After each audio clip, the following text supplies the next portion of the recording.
Hey guys, I'm unboxing a new product from Thermalright. It is a 360 ARGB. This one is black. It's called the Hypervision. It's got a screen on it. It's basically an all-in-one liquid cooler for your CPU.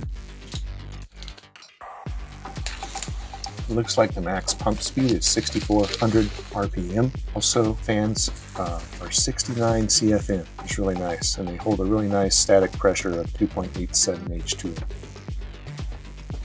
This is compatible with your Intel and AMD CPUs. This bad boy came in only at $145, so pretty happy with that price tag. Alright, it looks like you will need to connect 4 standard cables to your motherboard. Starting with the standard ARGB 5-volt cable.